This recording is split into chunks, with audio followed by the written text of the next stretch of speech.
Годишниот извештај на Државната комисија за одлучување во втор степен од областа на инспекцијскиот надзор и прекршичната постапка. Овој извештај ова година го разгледуваме навремено и мораме да констатираме одредени нејасноти за да можеме да го искористиме присуството на претседателката за да се дообјасниме и да ги разјасниме некои дилеми кои што се појавуваат и кај граѓаните и кај нас како пратеници. Во самиот извештај знаеме дека делот кој што се заснуваше во однос на прекршоците, односно согласно Законот за прекршоци во 2019 година, поточно со членот 131 став 1 е наведен во самиот закон дека против решенијата на прекршок што ги донел прекршочниот орган може да се поднесе жалба до Државната комисија за одлучување во втор степен во областа на инспекцијскиот надзор и прекршочна постапка до 31 декември 2020 година.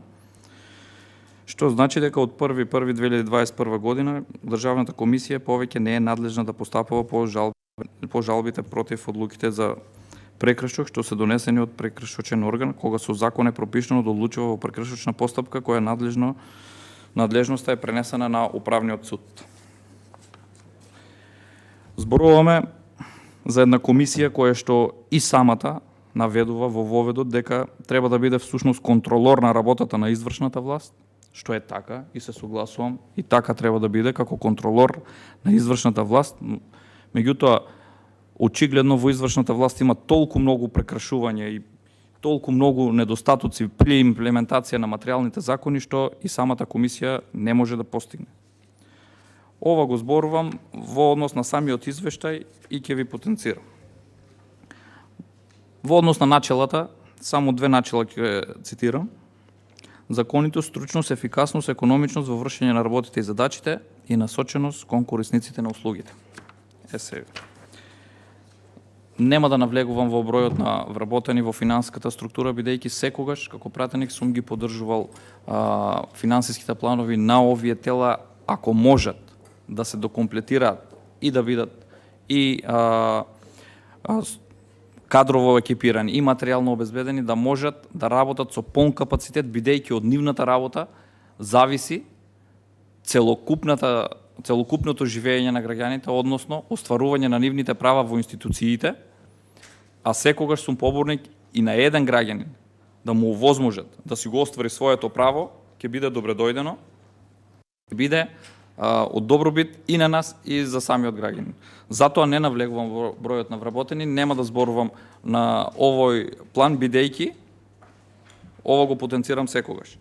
Но само една забелешка, мислам дека е несоодветна терминологијата, односно, почитувана претседателке, не станува збор дали е спорно или не спорно за едно вработување на определено време возач станува збор, но образложението е дека вработени со договор за вработување на определено време до 31.12.2021 година заради привремено зголемен обем на работа.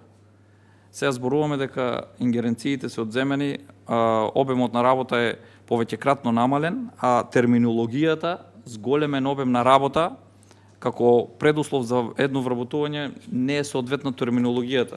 Сметам дека само овде треба да видите за што станува збор, бидејќи знаеме дека се намалени повеќекратно предметите кои што ги работите.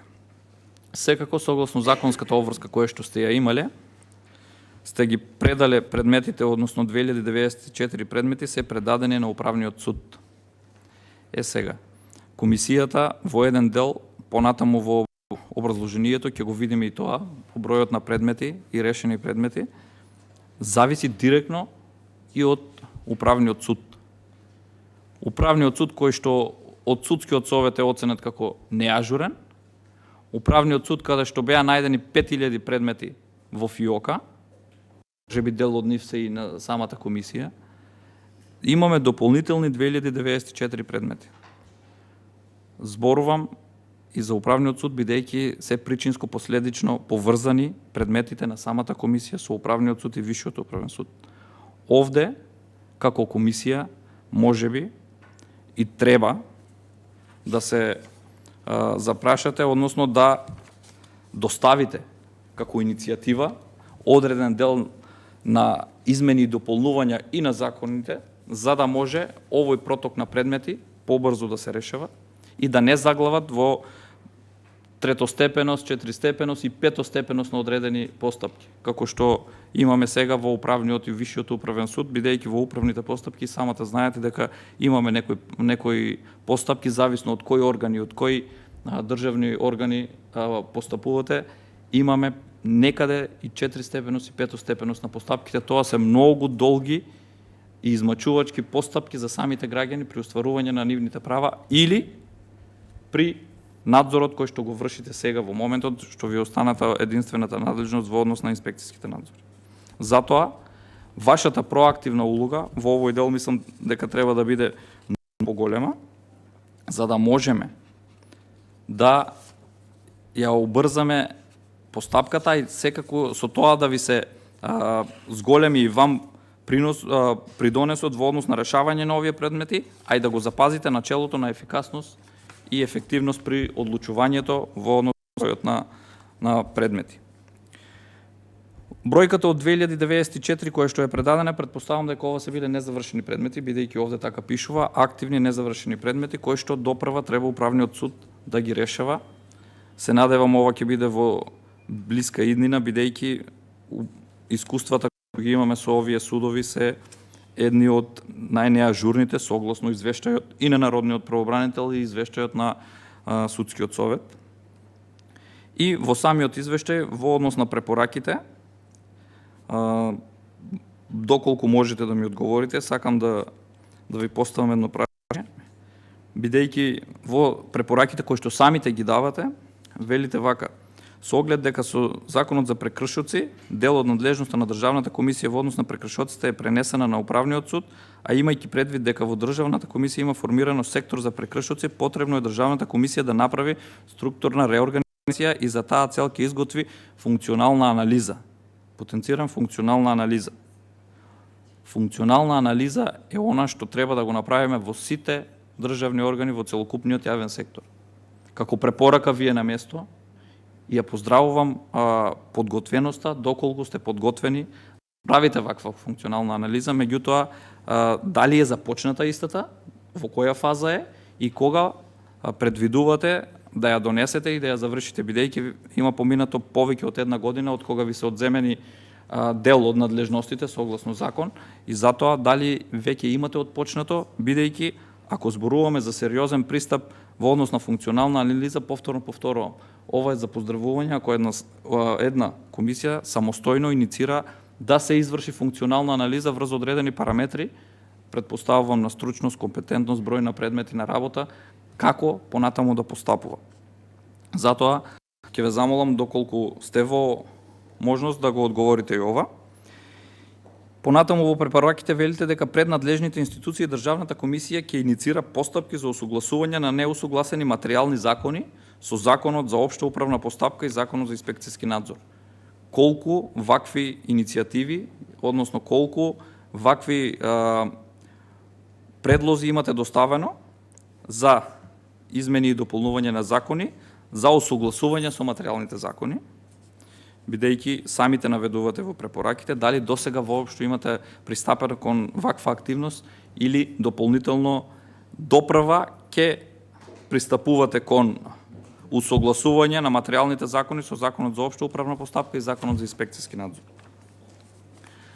Во однос на реализираните активности на Државната комисија, имаме бројка која што е доставена од ваша страна. Морам да ги прочитам за да можам да се надоврзам во она што сакам суштински да ве прашам, на што мислите и како мислите да постапувате понатаму. Вкупен број на примени предмети во 2021 велите имате 921 предмет. Вкупен број на пренесени предмети од претходна година, станува збор од 2015 до 2020 144, вкупен број на предмети за работа во 2021 година имаме 1065. Вкупен број на решени предмети по години 142. Вкупен број на решени предмети од 2021 година 857 и вкупен број на предмети решени по уважени пресуди на Управниот суд имаме 16. Вкупен број на решени предмети во цела година се 1015. Ако земаме споредбено со вкупниот број каде е постапувано, имаме приближно иста бројка. Значи, станува збор за 16 предмети кои се уважени по пресуди на Управниот суд. Сега, Управниот суд е суд кој што постапува по тужби, односно кога се заведе управен спор на конечни решенија, на неправосилни решенија. Ова се по ваши решенија, тоа значи дека вие сте странка во постапката. Дали вие имате право после застапувањето, доколку биде поништено ваше решение, истото да го обжалите до Виш управен суд, согласно Закон за управни спорови, сметка не е, но вие како странка во постапката, бидејќи де факто сте странка во постапката во предуправниот суд, дали не сметате дека конкретно овде требало досега да се интервенира во оваа насока, за да може да си ги браните вашите ставови? Сега Управниот суд ви донесува 16 пресуди, тука завршува вашата работа, односно и вашите можности и надлежности. Ова е момент каде што имаме, да не кажам, нееднаквост на силите, не се изедначени силите на застапување пред самиот суд. Пред еден суд каде што, потенцирам, од сите надлежни институции е оценет како неажурен суд, а истото се утврди и со директните контроли кои што беа направени од Судскиот совет, со над 5000 предмети во ФИОКа и досега не видовме никаква разрешница на тоа, а ова го зборувам повеќе пати, го зборував и со Судскиот совет и секогаш им потенцирам, станува збор за огромни суми на средства и предмети пред се од прекршоци, повисоки прекршоци од царина, од концесии, од слични предмети, каде што истите случајно или намерно се доведени во состојба апсолутно да бидат застарени. Затоа ви потенцирам дека вие како странка во постапката имате и обврска да се грижите и во однос на временската рамка на решавање на овие спорови. Зошто? Бидејќи не смеете да дозволите истите да бидат ставени во ФИОКа и истите да во дадениот управен суд да не бидат решени или застарени. Ви кажав во која насока, дали лично сметате дека треба да се пристапи кон усогласување и измени во овие материјални закони, за да можете и вие да бидете целосно застапени, а со тоа, после тоа, ќе имате и целосен увид во постапката на предметите, а и со тоа ќе се ефектуира при решавање на ваквите предмети и временските рокови по кои што граѓаните се засегнати во остварување на своите права или наметнати обврски од страна на државните органи, ќе биде многу пократок и истите ќе имаат на увид што се случува и докаде се со своите предмети. Една од забелешките која што беше минатата година во однос на структурата на предметите, гледаме дека овде се разделени во однос на структурата на предметите во Државната комисија според начинот на решавање и вид на одлука, и сакам да ги потенцирам согласно вашите податоци. Предмети оформени по жалба изјавени против решенија на правостепените органи, Државната комисија ги решила на следниот начин. Имено, ја прифатила жалбата на жалителот, го поништила правостепеното решение и предметот го вратила на повторно разгледување и одлучување, односно ја прифатила жалбата.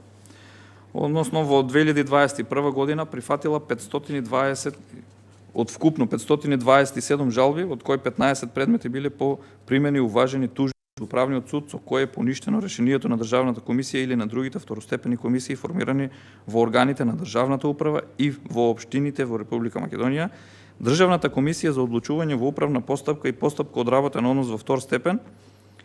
Исто така од вкупниот број на решени предмети во 2021 година, Државната комисија фатила 18 жалби, односно истите одлучила мериторно согласно членот 9 ставот 7 од Законот за основање на Државната комисија да ги реши.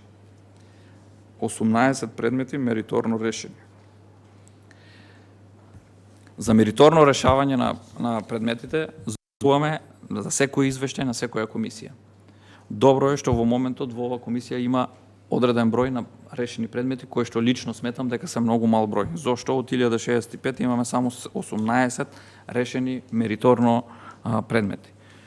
Во други комисии немаат решено ниту по еден предмет мериторно, со своите лични ставови дека нивното толкување, односно истите се поставуваат над законодавниот дом и си ги толкуваат одредбите дека мериторно решавање било и моментот кога истите ќе ја уважат жалбата, ќе го вратат на повторно решавање во првостепениот случај, што во овој извештај не станува збор, но лично сметам дека ова бројка од 18 треба повеќекратно да се зголеми. Зошто? Затоа што степенот на стручност и компетентност на членовите на комисијата и административните службеници кои што се во комисијата е на едно, да не кажеме, повисоко ниво од првостепените органи, впрочем и за тоа се формирани овие комисии, така да во согласно со законот, истите, не случајно и во законот за општа управна постапка и конкретно и во вашиот закон е внесена одредбата дека по враќањето кај вас истите треба мериторно да се одлучат и затоа сметам дека одредена бројка на ова е се уште мала, би требало да се зголеми, но е добро што се решават мериторно. А во други комисии, потенцирам, не се ниту разгледуваат во однос на мериторно решавање. Комисијата ја отфрлила жалбата како ненавремена, недопуштена, изјавена од неовластено лице и отфрлена поради ненадлежност. Имаме 33. Запрена постапка поради повлекување од страна на жалителот 3 жалби. Ова се го препратила предметната надлежност, имаме 16 предмети. Сега, архивирани предмети имаме само 97. Мислам дека во однос на решени предмети од претходните години и овде, кога завршува, архивирани предмети 97, ако можете да ми објасните, мислам дека е мал бројот на архивирани предмети во однос на решени предмети и во однос на постапување по бројката која што е доставена, која што е многу поголема, каде што сте работеле и сте постапувале, а архивирани предмети имаме само 97, бидејќи знаеме доколку не се заведе управен спор, вашите решенија представуваат конечни, односно се завршуваат со постапките. Зошто е ова бројка толку мала? Симптоматично ми е во однос на другите бројки. Управно-судската заштита во предметите на Државната комисија е тоа што го потенцирав, тоа што го зборувавме. Имате поведени 113 предмети во управни спорови и сметам дека и во однос на овие предмети, имајќи претходни искуства, треба да ја следите нивната динамика на решавање и да се обраќате почесто до управниот суд, докаде е постапката, бидејќи истите знаат, повторно потенцирам, да ги стават во фиока и да не ги решаваат.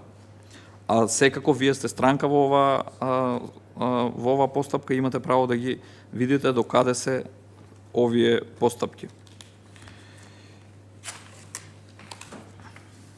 Во однос на статистичките бројки од другите предмети што се решавани, нема да навлегувам. Имено од вкупниот број на предмети потенцирав дека имаме 500 прифатени 527. Предметите по жалби против решенија донесени во прв степен во инспекцијска постапка во областа на трудот, социјалната политика, образование и култура. Имаме вкупен број на решени предмети 2021 година во областа на трудот, социјална политика, образование 148, одбиени жалби 123 и така натаму, мериторно имаме 5. Моето прашање до вас повторно е колку од овие предмети кои што сте ги решиле, дали имате податок, се вратени по втор пат или се прв пат по жалбена постапка. Ве прашувам ова бидејќи знаеме дека согласно законот, кога повторно ќе се врати по втор пат кај вас истата за истиот предмет, истите треба мериторно да ги решите. Дали имате статистички податоци, односно бројки од вашите служби, колку од овие предмети кои што се решавани се вратени по повеќе од втор, трет или четврт пат? Дали имате такви предмети? Дали воопшто постојат такви предмети?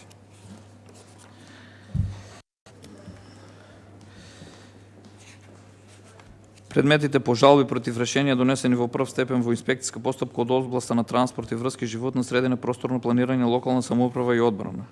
357, мериторно 10.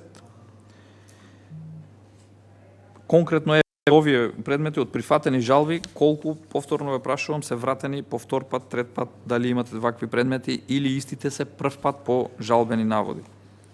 И истите сте должни да ги решите доколку се вратени по втор пат, мериторно, како што имате дадено бројка од 18 предмети, дали само 18 предмети од сите овие 1065 се вратени по втор пат, може би по прв пат да се доставени до вас, а да ги имате решено мериторно. Тоа е дилемата која што сакам да ја поставам, ако можете да ми одговорите. Исто така и во областа на земјоделството, храната и ветеринарството и здравството. И овде имате прифатени 7, одбиени 13, мериторно решени 1, отврдени 2. Во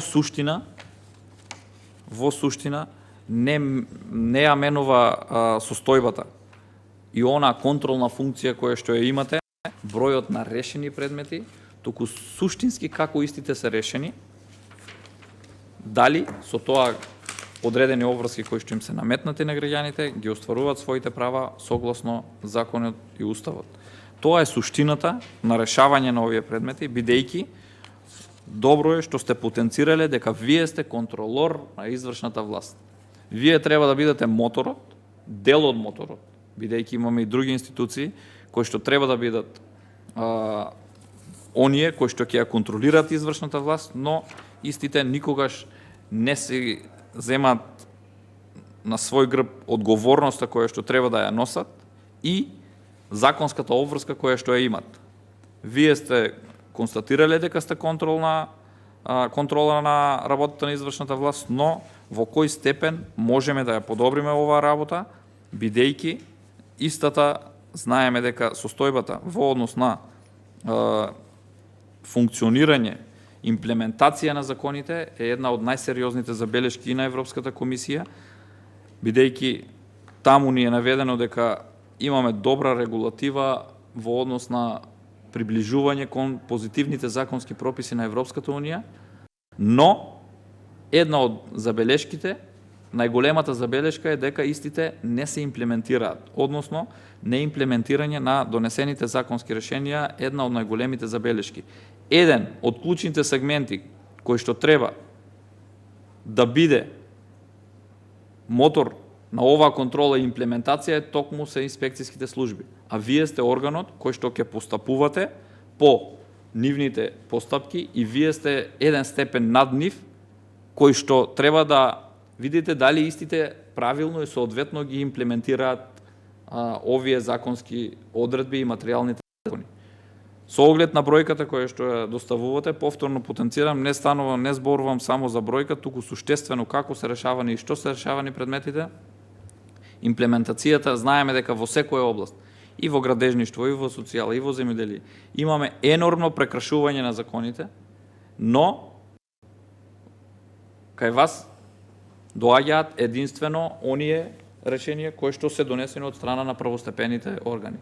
Тоа е суштината која што вие, можеби и со одредени по чести состаноци со самите инспекцијски служби, можете како второстепена комисија заеднички да утврдувате во кој дел и во кој сегмент имаме најчести прекршувања на овие одредби, заеднички да пристапите, за да не се обременува, повторно потенцирам, постапката, бидејќи кога имаме воспоставено одредена пракса на решавање по одредени предмети каде што се слични, односно иста фактичка состојба, треба истите да постапуваат во оваа насока, а не од страна на носителите на функциите, кои што не само ваши решенија, каде што им напоменувате во која насока да се движат и како да постапуваат, судски пресуди не сакат да ги прифатат како судска пракса во однос на постапувањата. Конкретно зборувам за разместувањата по државните институции. Од една институција, едно лице разместено во друго населено место или друг град, со правосилна судска пресуда вратено на истото работно место, наредниот ден истото одговорно лице распоредува друг вработен на исто звање во ист така друг град, каде што знае и има на увид дека има судска пресуда правосилна, дека претходно некого е вратен. Ова е класична злоупотреба на службена положба и овластување. Но, знаеш како велат? Државата ќе плати. Вакви работи мораме да ги санкционираме, а вие како второстепена комисија и кај вас по однос на инспекцијските надзори на одредени инспекцијски служби, кои што се задолжени конкретно еве и во однос на работните односи, трудовата инспекција, треба да имаме почеста комуникација од вас со нив, за да истите не ги повторуваат ваквите грешки, бидејќи се соочуваат со прекршување на законот и потенцирам, ова се сериозни издатоци и на државата. Ако вие се обидувате да штедите, некој на оваа тема прави скандали, истиот злоупотребува и доведува до ситуација да бидат испомпувани огромни средства од буџетот на државата преку буџетите на институциите. Затоа, она што сте го навеле во воведот дека сте контролор на работата на извршната власт, треба и проактивно, односно и да имате почеста комуникација со самите инспекцијски служби, да им наведувате во која насока истите да се движат, за да и вие си ја олесните работата, да немате толку голем прилив на предмети од нивна страна, а со тоа да се растератат и на судове, бидејќи знаеме дека истите се неажурни и граѓаните не можат да си ги остварат своите права во ова неправедно општество и во општество каде немаме ниту владење на правото, ниту пак се запазени начелата кои што само декларативно се наведени во секој еден закон, законитост, стручност, ефикасност, економичност за вршење на работите и задачите, насоченост кон корисниците, односно сервисна ориентација кон странките, во секој еден закон е декларативно наведено, а од тоа граѓаните не можат да почувствуваат ништо. Затоа, доколку сте во можност, ќе ве замолам да ми одговорите на оние прашања кои што ви ги поставив, за да бидеме на чисто и на јасно за членува збор, да не се создават дилеми за нас, а и за самите граѓани. Ви благодарам.